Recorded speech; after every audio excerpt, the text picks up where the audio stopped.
Hai, halo, assalamualaikum, apa kabarnya? Dan di video kali ini kita akan mempelajari bagaimana cara menghitung bilangan bulat. Nah, bilangan bulat ini itu ada yang positif, ada yang negatif nih. Gimana nih cara menghitungnya? Oke, langsung saja kita jawab satu persatu. Di sini saya ada soal dari poin A sampai poin H. Jadi ada banyak tuh, ada 8 soal. Oke, langsung kita jawab satu persatu. Untuk yang A, 5 dikurang 7. Kalau kalian bingung ini gimana Kak jawabannya? Kalian kalau ngitung 7 dikurang 5 bisa, tapi kalau dibalikin 5 dikurang 7 mungkin ada sebagian kalian yang bingung gimana. Nah, kalau saya sih menghitungnya itu anggap tanda kurang atau tanda negatif itu sebagai hutang, sedangkan yang positif atau yang plus itu milik kita. Jadi kalau yang A, 5 itu kan positif ya, 5 itu milik kita, lalu kita dikurang 7, artinya hutang kita 7. Jadi kalau kita punya hutang 7, kita cuma punya 5, kita bayar, masih nggak hutang kita masih. Jadi kalau masih hutang berarti jawabannya negatif. Masih berapa hutang kita? Masih 2. Jadi jawabannya negatif 2. Ya, itu kalau analogi sih kalau kalian bingung ya. Tapi kalau kalian udah bisa langsung 5 dikurang 7 karena 7-nya lebih di belakang ya. Jadi hasilnya negatif 2. Untuk yang B, negatif 7 ditambah 4 sama nih kayak tadi. Hutang kita 7 tuh, negatif 7 tuh kan artinya hutang 7. Ditambah 4 dibayar 4. Kalau kita punya hutang 7 kita bayar 4, masih nggak hutang kita? Masih, berarti jawabannya negatif. Berapa hutang kita? Masih 3, berarti negatif 3. Tuh, jadi kalian harus pakai perumpamaan kayak itu ya kalau kalian emang susah untuk menghafal gitu.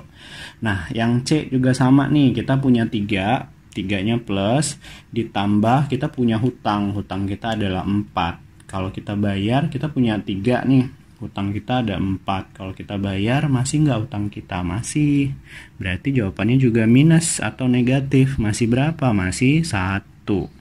Nah, yang D, hutang 5, negatif 5 ditambah negatif 10. Artinya kan hutang 5 ditambah hutang lagi 10. Jadi kalau kita udah punya hutang 5, terus ngutang lagi 10, kita masih nggak ada hutang? Masih, berarti negatif juga.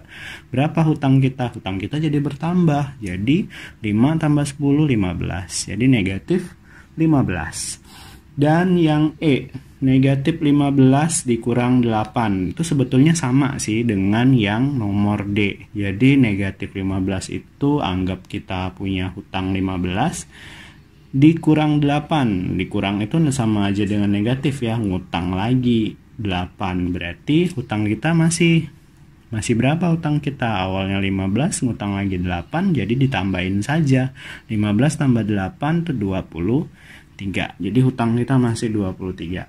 Nah, untuk yang F, ketika tanda kurang ketemu negatif ini berdekatan, ingat ya, yang harus ketemu kayak gini berdekatan itu sama aja dengan ditambah. Jadi 11 ditambah 12 sama dengan, baru kita hitung seperti biasa. 11 tambah 12 sama dengan 23.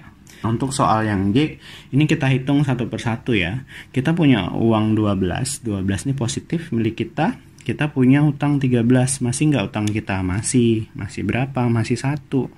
Min 1, baru ditambah 9. Baru kita hitung lagi nih. Min 1 itu kan artinya kita punya hutang 1.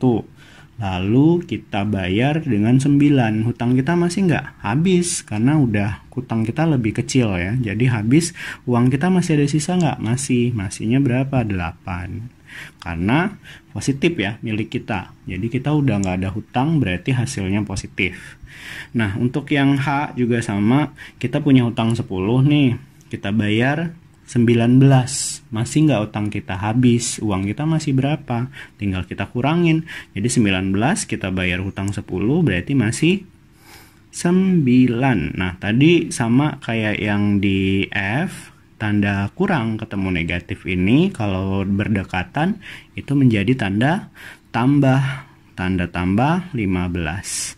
9 ditambah 15 tinggal kita hitung seperti biasa, jawabannya adalah 24. Oke, sekian. Semoga paham ya. Jika suka video ini silahkan like.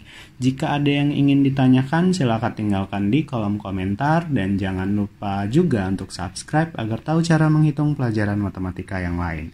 Sampai ketemu di video selanjutnya.